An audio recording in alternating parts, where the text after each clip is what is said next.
it's Amanda from Omni. Today, we work on the VB carving. Next, we will show you how we output the program file with ToolPath. Now, select the pattern in GD Artform, set the scale. Next, click ToolPath Wizard, select 3D Corner Cleanup. Choose T-Big End Mill.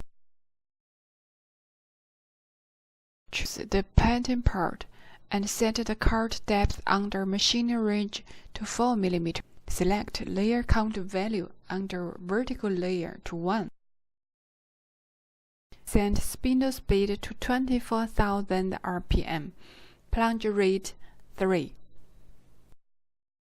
At motion setting, clearance plane value 10, relative retract 8, and plunge distance 5, and then click Calculate.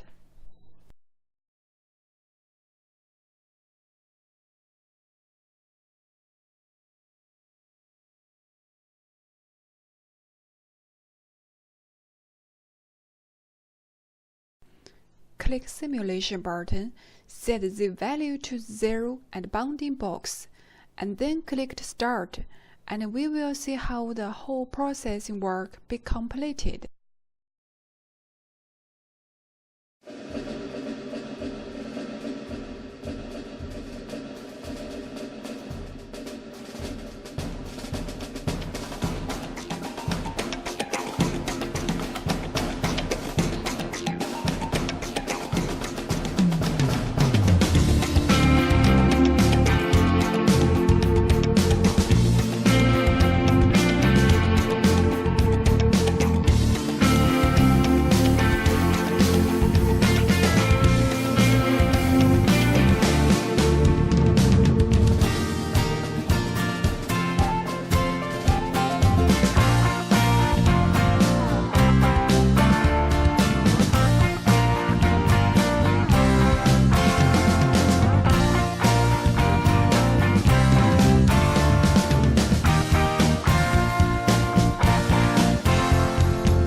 Now, let's start.